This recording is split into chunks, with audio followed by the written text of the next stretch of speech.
Lorsque Dieu donna à l'humanité son Fils et son Esprit, il donna ce qui lui était nécessaire pour vivre sur le plan le plus élevé, car il lui avait donné tout ce qu'il possédait. Dieu a pourvu à tout, mais c'est à vous de savoir si vous voulez être rempli de l'Esprit ou non.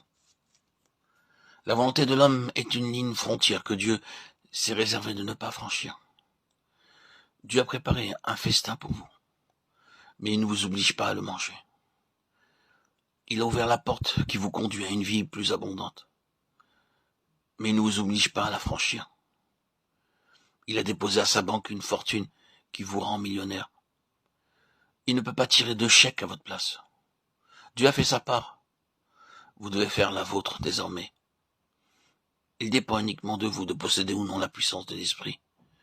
Dieu n'est entravé que par le peu de place que vous lui accordez. Nous considérerons un instant la part que vous avez à remplir pour devenir spirituel. La vie spirituelle dépend du principe qui la contrôle. Le Saint-Esprit conduit le chrétien à se libérer de la suprématie du moi et à accepter la souveraineté de Christ. Ne savez-vous pas qu'en vous livrant à quelqu'un comme esclave pour lui obéir, vous êtes esclave de celui à qui vous obéissez, soit du péché qui conduit à la mort, soit de l'obéissance qui conduit à la justice. Romains 6,16. Livrer sa vie sans condition à Christ est le premier pas dans la marche selon l'Esprit. Il y a une raison fondamentale à la vie livrée. Lorsqu'on l'a découverte, elle nous apparaît comme convaincante et impérieuse. Espérons que cela pourra être utile à quelqu'un de vous. Permettez-moi de vous dire comment je l'ai découverte moi-même. J'étais très jeune lorsque j'ai pris Christ comme mon sauveur. Je ressentis une joie profonde, réelle, parce que mes péchés étaient pardonnés. Dès lors, je souhaitais que les membres de ma famille se convertissent. Aussi, je priais beaucoup, mais sans résultat. J'en fus très troublé. Quoique je fusse né de nouveau, je commettais les mêmes péchés qu'autrefois. Ce qui m'attristait le plus, c'était mon caractère violent. Je n'oserais pas dire ce que je faisais ou disais lorsque j'étais en colère. Ces accès de violence étaient suivis souvent d'une crise, de larmes et presque de désespoir. Car comme la plupart des gens violents, j'avais un cœur sensible. Je prenais la résolution de me conquérir, mais en vain. S'il y avait une chose que je haïssais, c'était l'hypocrisie. Je la découvrais très facilement dans la vie des chrétiens, et je les critiquais ouvertement. Mais un jour, la lumière de Dieu inonda mon âme, et me dévoila mon hypocrisie à moi. Je me méprisais moi-même en constatant de quelle façon misérable je représentais Christ autour de moi, car mon amour pour lui était sincère. Complètement découragé, je me retirai un jour dans ma chambre et je résolus d'y rester, jusqu'à ce que Dieu m'ait répondu. Je dis au Seigneur qu'il devait montrer ce qu'était la vie chrétienne et comment la vivre, ou bien je demanderai à mon pasteur de rayer mon nom du registre de l'Église. Je ne voulais pas profaner plus longtemps le nom de chrétienne. Dieu vit que j'étais sincère. Il va toujours au-devant des âmes droites. Par le moyen de 2 versets de sa parole, il répondit à mes questions et libéra mon âme. Puis ces 2 versets apportaient à une âme ce qu'ils m'apportèrent ce jour-là. Ne savez-vous pas que votre corps est le temple du Saint-Esprit qui est en vous, que vous avez reçu de Dieu et que vous ne vous appartenez point à vous-même, car vous avez été racheté à grand prix. Glorifiez donc Dieu dans votre corps et dans votre esprit, qui appartiennent à Dieu. 1 Corinthiens 6, 20. Par 3 affirmations contenues dans ces versets, Dieu me révéla la raison d'une vie livrée. Premièrement, ne savez-vous pas que votre corps est le temple du Saint-Esprit qui habite en vous? Non, je ne savais pas qu'il y eût encore aucun rapport entre mon être physique et mon être spirituel. Mais je ne savais pas que le Saint-Esprit habita dans mon corps. Dieu réclamait ce qui lui appartenait. Ce fut pour moi une révélation saisissante d'apprendre que le Saint-Esprit avait déjà fait sa demeure dans mon corps. Quelle triste demeure je lui avais offert. Supposez qu'aujourd'hui vous appreniez qu'un des plus grands seigneurs de la terre doit venir dans votre ville et loger chez vous. Quel nettoyage, quel préparatif serait fait pour que tout soit digne d'un tel hôte. Mais hélas, nous demandons au roi des rois, au Seigneur des seigneurs, de venir habiter, non pas un jour, mais toute une vie dans une maison indigne et souillée. Je lui dis, Seigneur, je t'ai donné mon âme, dois-je aussi te donner mon corps? J'ai perçu indistinctement ce jour-là, mais de plus en plus clairement, depuis pourquoi Dieu réclame nos corps. Il a besoin de corps humains pour se révéler au monde. La parole a été faite chair et a habité parmi nous. Les hommes ont vu le Père dans le Fils. Christ est maintenant au ciel, mais combien sa présence est nécessaire sur la terre? Ceux qui habitent votre ville, votre maison, qui vont à l'école ou au bureau avec vous, n'ont-ils pas besoin de le voir? Par quel moyen se révélera-t-il aux hommes d'aujourd'hui? Il a deux moyens à sa disposition. Tout d'abord, par sa parole. Combien de millions d'hommes ne possèdent pas de Bible et combien de millions ne sauraient pas lire s'ils la possédaient? Ils ne sauraient la lire. Mais de plus, Christ se révèle aux hommes par nous, chrétiens, qui constituons son corps sur la terre. Le grand besoin actuel n'est pas seulement de prêcher et d'enseigner l'évangile, mais c'est de voir Jésus marcher dans nos rues, vivant dans nos foyers. Comment le fera-t-il? Par vous. Ce jour-là, le Seigneur Jésus me montra qu'il avait besoin de mon corps pour se révéler au monde. Bien que cet appel fût extraordinairement convaincant, j'y résistais. Ma vie ne m'appartenait-elle pas? N'était-ce pas me demander trop que de m'obliger à en confier la direction à quelqu'un d'autre? Était-ce sage? Était-ce raisonnable? Était-ce nécessaire? Mon moi me présentait une foule d'arguments plausibles pour ne pas être dépossédé. Mon Sauveur avait prévu cela et réfuta ces arguments par cette deuxième affirmation. Quoi? Ne savez-vous pas que vous ne vous appartenez point à vous-même? Ce fut comme une épée à deux tranchants qui me transperça. Ces paroles me révélèrent mon hypocrisie, car tandis que je prétendais appartenir à Christ, mon moi avait encore en main les rênes de ma vie.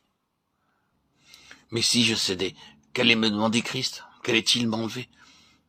J'aurais été assez contente de lui confier tout ce que je ne pouvais ni transformer ni gouverner, et je regardais le reste pour moi, pour conquérir ma volonté. Il dut briser mon cœur, et cette troisième affirmation m'atteignit. Quoi? Ne savez-vous pas que vous avez été acheté à grand prix? Acheté? Comment? Je ne m'appartiens pas parce que j'ai été acheté. J'avais pensé qu'en cédant, j'allais accorder à Dieu le privilège de diriger ma vie. Dieu me révéla ce jour-là que j'appartenais déjà à Christ, parce qu'il m'avait déjà acheté. Christ avait des droits légitimes sur ma vie qu'il pouvait diriger et contrôler à son gré. Je dus admettre ce droit, mais je ne voulais pas encore céder. De quelle patience il usa envers moi. Il ouvrit mes yeux et tendrement me fit voir Christ crucifié, racheté à grand prix. Et quel prix? Le sang précieux de Christ, voilà le prix qui fut payé pour moi. La vie sainte, pure, sans tache, du Fils de Dieu, livrée en échange de ma vie coupable, égoïste. Ce jour-là, je vis les seigneurs mourant pour un pécheur. Vie pour vie. Jusque-là, j'avais dit, faut-il que je me donne à toi? Ce jour-là, je m'écriai, Seigneur, puis-je me donner à toi? Je livrais à Christ tout ce que j'étais, tout ce que je possédais, pour le temps et pour l'éternité. Ici est le témoignage de Ruth Paxson.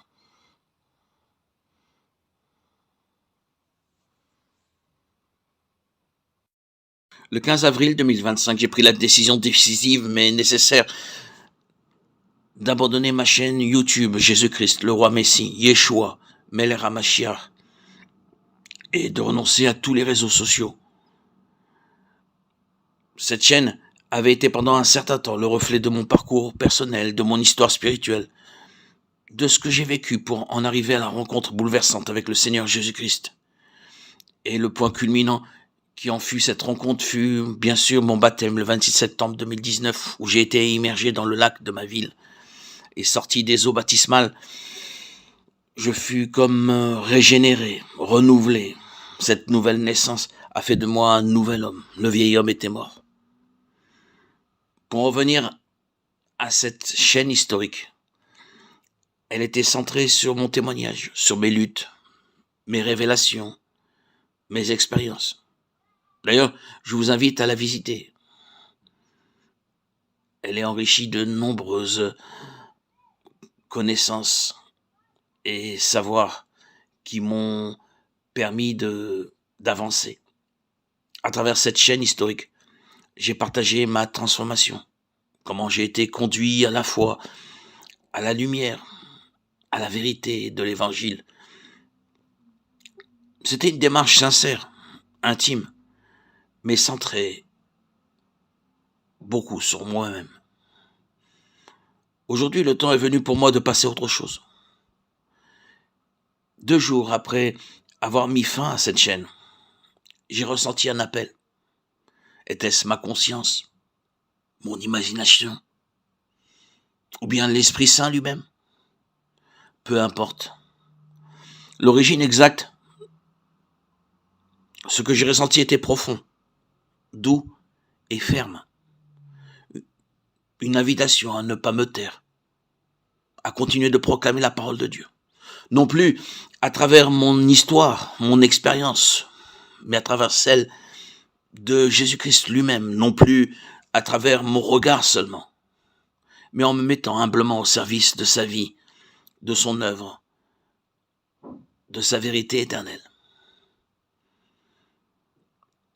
C'est ainsi que 2 jours après avoir renoncé à cette chaîne historique, ma conscience m'interpelle, ou mon Esprit Saint, ou mon imagination, que sais-je, jusqu'à aujourd'hui, je ne sais pas encore. Mais ce qui est sûr, c'est que de tous ces pensées qui sont survenues, est née la nouvelle chaîne Arnaud Joseph. Et cette chaîne n'est pas l'expression d'un désir de visibilité ou d'un besoin de rester présent sur les réseaux sociaux. Elle est plutôt le fruit d'un appel, d'une mission intérieure. Une mission qui me pousse à faire place à Jésus, à son histoire, à travers les siècles, à sa vie telle que racontée, expliquée, approfondie par les grands commentateurs bibliques, par les exégètes, par les saints, les docteurs de l'Église et les chercheurs passionnés par la vérité du Christ. Cette chaîne n'est plus centrée sur moi-même, mais centrée vers l'essentiel, le Christ.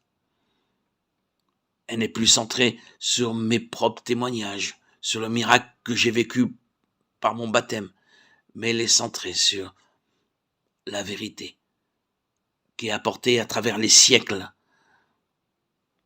au travers de ce personnage historique, biblique, à la fois notre Seigneur et notre Sauveur pour tout croyant, qui a transformé le monde, transformé l'humanité entière.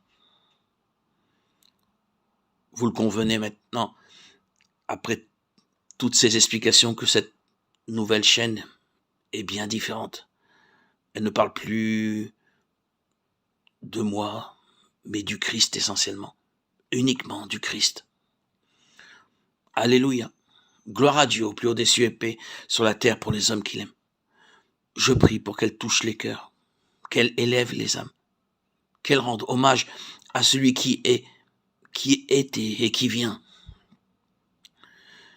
Merci à vous, anciens et nouveaux abonnés, pour votre fidélité, votre ouverture et votre marche à mes côtés dans cette nouvelle étape. Pour ceux qui connaissent mon histoire, après mon baptême le 26 septembre 2019, j'ai vécu une étape marquante. J'ai rencontré une église qui m'a accueilli avec un amour profond, sincère, qui m'a comblé d'un bonheur émotionnel et sentimental que je n'avais pas, jamais, non, jamais connu auparavant. Cet amour fraternel m'a transformé, édifié, vivifié, consolidé mon attachement au Christ. Cette église m'a apporté beaucoup de joie. Cela a duré 4 ans, de l'année 2020 à 2024, où plus tard le Seigneur m'a permis de rencontrer une autre église, différente, mais tout aussi précieuse, qui m'a ouvert à une richesse insoupçonnée, celle des grands auteurs et commentateurs bibliques. Leurs écrits m'ont inspiré et donné une nouvelle vision de ce que Christ attend véritablement de moi en tant qu'homme, disciple et témoin de sa royauté divine. Grâce à cette communauté, j'ai entrevu de nouveaux horizons, de nouvelles options spirituelles, une manière plus profonde de comprendre et de vivre la sainte doctrine de l'Évangile.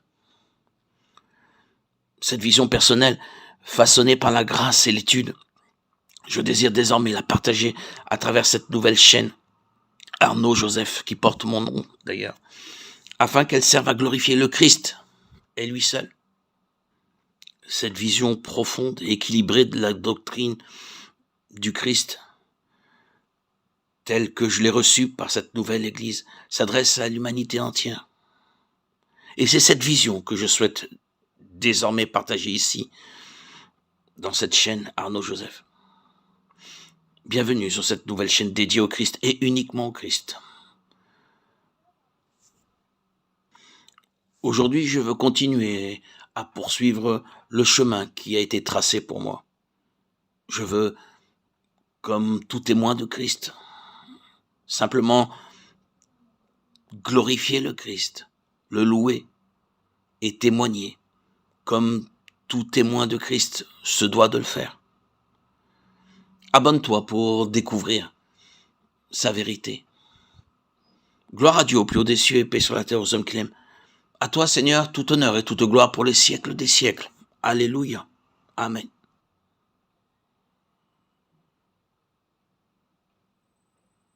Nombreux sont ceux qui pourraient dire à l'égard des systèmes établis et des rites, coutumes et traditions. Bien entendu, nous ne considérons pas seulement cela, c'est seulement symbolique. Nous croyons que cela fait allusion à quelque chose d'autre et c'est à cela que nous pensons.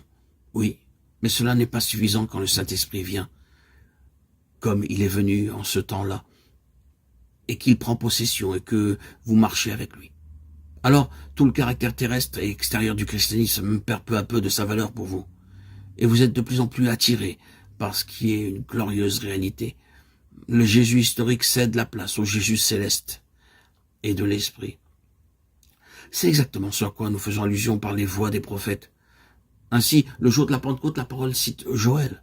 Tous ceux qui étaient à Jérusalem disaient « Que veut dire ceci ?» Acte 2:12. Ils étaient tous dans l'étonnement, sans aucune connaissance ni aucune compréhension.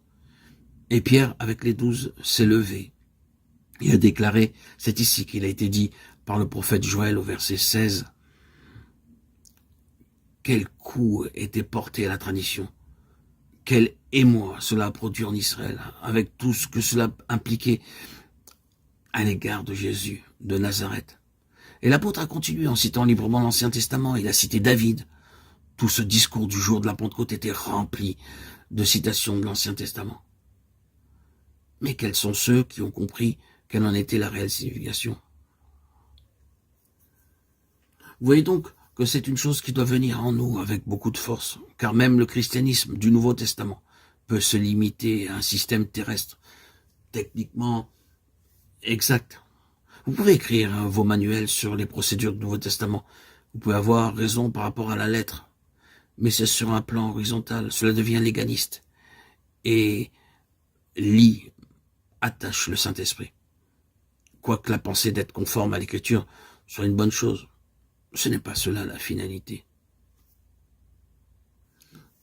Tout cela doit être baptisé dans le Saint-Esprit, et le vase doit être purifié de tout ce qui est terrestre, pour devenir quelque chose d'entièrement céleste.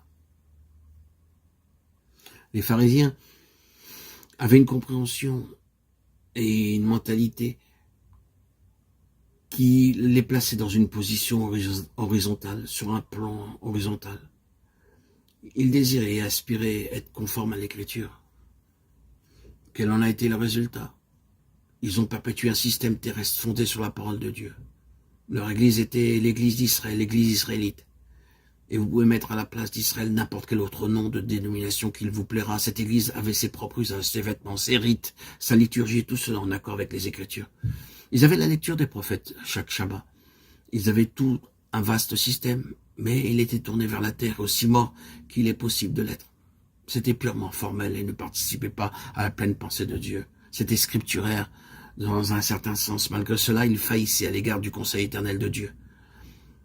Le Saint-Esprit, par sa venue, a mis un coup de balai sur les prophètes.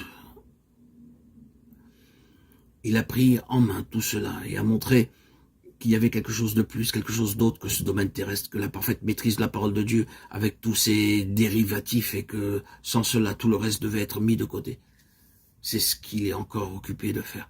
Tout ce système n'apparaissait à pleine pensée de Dieu, et le livre des Actes nous parle de cela, de cette grande transition. Il y a une divine pensée derrière tout cela. Et lorsque vous l'avez saisi, vous pouvez vous passer de tout le reste. Ce qui est ancien peut être enlevé. Si vous avez saisi les choses dans un sens réellement spirituel d'une manière vivante et céleste, le reste importe peu et doit entièrement disparaître. C'est ce qui s'est passé dans le livre des Actes. Vous pouvez ne pas toujours saisir ce qui a commencé, mais le fait est que cela devient bien une réalité. Les apôtres ont continué de se rendre au temple et à la synagogue pendant un certain temps, et puis ils ont cessé de s'y rendre. Ils l'ont fait pendant un temps, mais ils se sont retirés peu à peu et se sont trouvés tout à fait en dehors. Quelque chose était arrivé. Ils étaient entrés dans un domaine vivant et tout le reste n'avait plus lieu d'être. L'ancien avait conduit au nouveau. Il avait accompli son dessein. Ce qui était céleste avait trouvé sa signification. Ce n'est plus maintenant une question de technique, de rite, de méthode, de tradition à suivre.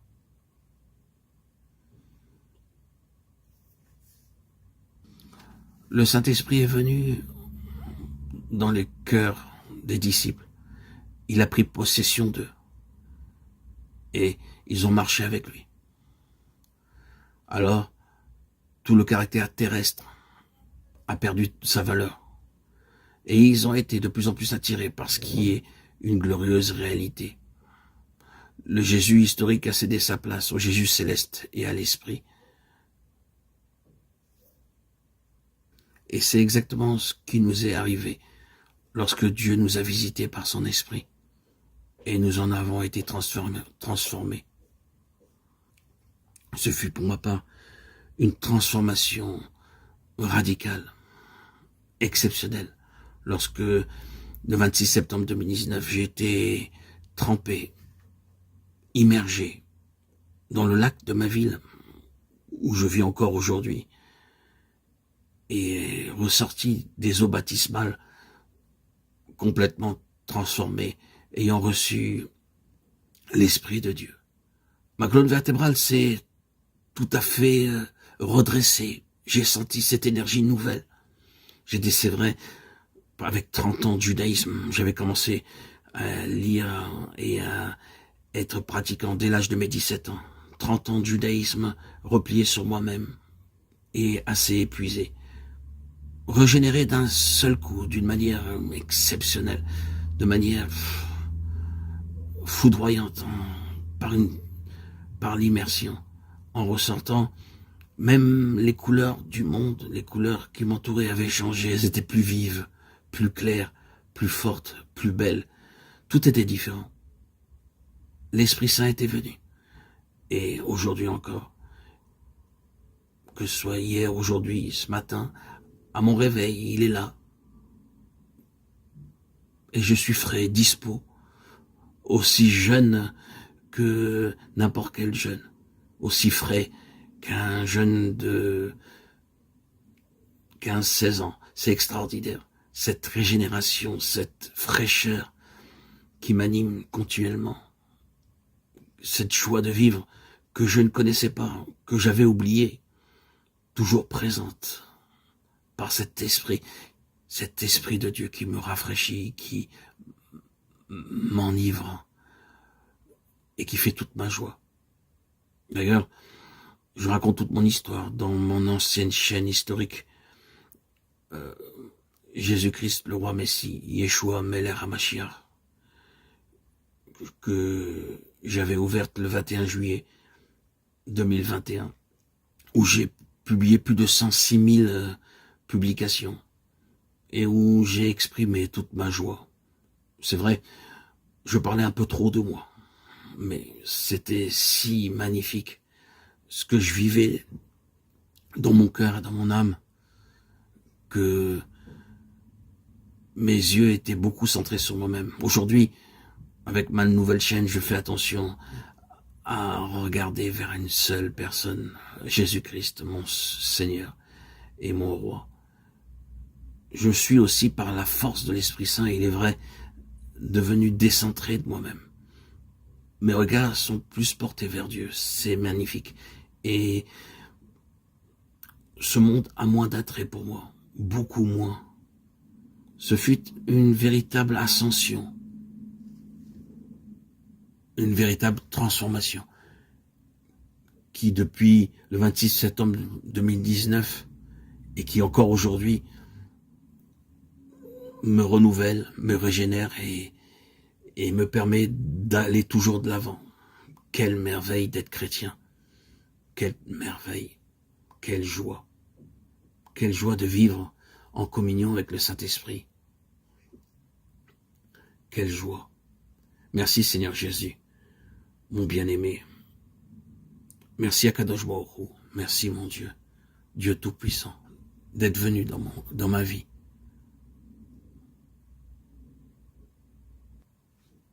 Gloire à Dieu au plus haut des cieux et paix sur la terre aux hommes qui l'aiment. À toi Seigneur, tout honneur, toute gloire pour les siècles des siècles. Amen. Alléluia. Depuis le 26 septembre 2019, ma vie a pris un tournant divin. L'Esprit Saint est devenu mon guide, ma lumière, celui qui m'accompagne à chaque instant dans la paix et la vérité. Il remplit mon être de sa présence et de sa force, me portant là où l'Éternel veut que j'aille. Par sa sagesse infinie, il m'éclaire et me fortifie, me permettant de vivre dans l'obéissance et la foi avec une confiance totale en Dieu. L'Esprit Saint agit pleinement en moi, parce qu'il est mon conducteur sur le chemin de la vie. Il me façonne, me transforme et m'enseigne les voies du Seigneur. Chaque jour, il grave en moi la vérité éternelle et me conduit avec amour et patience. Ce n'est plus ma volonté qui domine, mais celle de mon Père céleste, qui s'accomplit en moi. Je ne marche plus seul, car son esprit demeure en moi, vivant mon esprit, son sanctuaire invisible. Pendant 34 ans, j'ai vécu sous l'emprise d'une bipolarité qui pesait sur mon âme comme une ombre persistante. Mais lorsque le Christ est entré pleinement dans ma vie, par mon baptême dans le lac de ma ville, par immersion, cette souffrance s'est évaporée, comme de l'argile dissoute sous un soleil brûlant à son zénith, comme un sucre disparaissant dans un café chaud. Ce fardeau qui semblait insurmontable s'est dissipé, allégé par la puissance de Dieu. Aujourd'hui, je peux constater que je suis une nouvelle création, lavée, restaurée et affermie par sa grâce. Aujourd'hui, je vis une vie totalement épanouie, emplie de joie, de lumière, non par mes propres forces, mais par la bonté infinie du Seigneur Jésus-Christ, par sa grâce et sa miséricorde. Il m'a relevé, consolé, guéri, restauré. Mon cœur est débordant de gratitude et mon âme chante les merveilles de Dieu. Chaque jour est un témoignage vivant de sa fidélité, de son amour inébranlable. Chaque jour, je m'efforce de publier des audios pour chanter, louer, glorifier, remercier Dieu pour ce bonheur qu'il m'a comblé de m'avoir accordé le Saint-Esprit. Des audios pour sa gloire et sa gloire à lui seul. Plus de 104 000 à aujourd'hui, pour pouvoir remercier le Seigneur et témoigner à ma manière, discrètement, mais aussi publiquement, sans me faire connaître, de la parole vivifiante que le Seigneur annonce à tous ceux qui désirent s'approcher de lui. Je témoigne que Jésus est bel et bien vivant, ressuscité dans ma vie et ressuscité dans la vie de tous ceux qui désirent s'approcher de lui. Le Seigneur Jésus, par son esprit glorifié, vient en chacun de nous, en tous ceux qui croient en lui, en tous ceux qui portent leur regard vers le Seigneur Sauveur, le véritable docteur, libérateur de toutes les âmes. En lui, ma reconnaissance est éternelle. En lui, en cet Esprit Saint qui est l'Esprit glorifié de Christ, je trouve ma joie, mon épanouissement, ma réussite, ma plénitude, ma guérison. Je suis comblé. Alors que j'entre dans une nouvelle saison de ma vie, je viens de faire il y a maintenant 3 mois mes 57 ans. Je prends un temps de mise à niveau, de remise à jour, une pause pour contempler le chemin parcouru avec le Seigneur. Ces 5 années ont été un voyage d'intimité avec Christ, de maturation spirituelle et de transformation profonde. Je médite sur tout ce qu'il a accompli dans ma vie et je rends grâce pour chaque instant passé dans sa présence. Je rends grâce à Dieu pour son intelligence, pour sa puissance, la façon dont il a construit ma vie, cet architecte merveilleux qui a fait de ma vie aujourd'hui une merveilleuse bénédiction. Oui, aujourd'hui, 21 mars 2025, mon cœur est rempli de reconnaissance, de gratitude, de joie. Oui, aujourd'hui, je suis dans la louange, dans l'adoration et dans une gratitude infinie. L'Esprit Saint m'a conduit jusqu'ici et je sais qu'il poursuivra son œuvre en moi, me guidant encore et encore vers la plénitude de la volonté divine. Seigneur, que toute ma vie soit un chant d'amour pour toi, un témoignage vivant de ta puissance et de ta gloire. Que ton esprit continue d'habiter en moi aujourd'hui et à jamais. Amen. Gloire à Dieu au plus haut des cieux et paix sur la terre aux hommes qu'il aime. À toi, Seigneur, tout honneur et toute gloire pour les siècles des siècles. Alléluia. Voilà, cela me tenait à cœur aujourd'hui de faire ce petit message de gratitude et le partager avec vous, auditeurs, auditrices.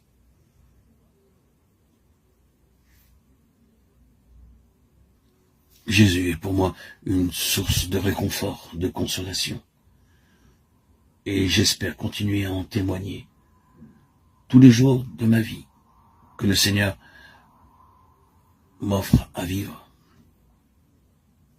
dans son esprit, par son esprit, en son esprit, par lui, avec lui et en lui. Alléluia. Je pense que dans les prochains audios, je continuerai à témoigner, car c'est un fait. Ma vie a été totalement transformée par la présence bienveillante de l'Esprit Saint. Il continue à être ma lumière, mon guide, ma force et mon refuge chaque jour. Il m'accompagne dans la paix et la vérité, inondant mon cœur d'une sérénité profonde. Grâce à lui, je marche avec confiance et assurance, pleinement conscient que je suis conduit par la volonté parfaite de l'Éternel. Il m'a relevé, fortifié et établi sur le chemin de la foi. Pendant ces 34 longues années où j'ai lutté contre cette maladie invisible, maniaco-dépressif, bipolaire, qui a pesé sur mon intelligence, mon intégrité, ma dignité humaine. J'ai traversé des souffrances invisibles, des plaies profondes, des combats intérieurs qui semblaient sans fin. Cette lutte a attristé mon être tout entier, m'éloignant de la joie et de la paix. Mais aujourd'hui, et c'est pour cela que je fais cet audio, tout cela appartient au passé. Toutes mes blessures ont été effacées par la puissance et la miséricorde de Dieu. L'Esprit Saint fait en moi une œuvre merveilleuse. Il a apporté la consolation et l'oubli total des douleurs d'hier. Mon cœur n'est plus marqué par le poids du passé, mais par l'espérance d'un avenir radieux. Vivre dans la présence de l'Esprit Saint est un réconfort inestimable, un billet précieux, un passeport divin qui me permet d'avancer avec assurance vers l'avenir. Plus de peur, plus de doute, plus d'ombre. seulement la lumière éclatante de Dieu qui éclaire mon chemin. Aujourd'hui, je suis empli d'une gratitude infinie envers le Seigneur. Il a été fidèle, il n'a jamais renoncé à moi. Même lorsque j'étais dans l'épreuve, il a accompli ses promesses. Il se révèle à ceux qui le cherchent avec sincérité. Sa fidélité est un roc inébranlable sur lequel je peux m'appuyer, une source intarissable de paix et de joie. Je suis comme un enfant nouveau-né, découvrant la beauté d'une alliance renouvelée avec mon Créateur. Mon âme jubile d'une joie inexprimable. Mon cœur danse au rythme de l'amour divin. Chaque instant est une célébration de cette vie nouvelle, une symphonie de reconnaissance envers celui qui m'a restauré. Seigneur, je te rends gloire pour tout ce que tu as fait et continueras de faire. Que mon existence soit un témoignage vivant de ton amour, que mon être entier chante ta bonté, que ton esprit demeure en moi, me guidant dans chaque pas, chaque décision, chaque souffle. Aujourd'hui et pour toujours, je vis par toi, en toi, pour toi. Amen.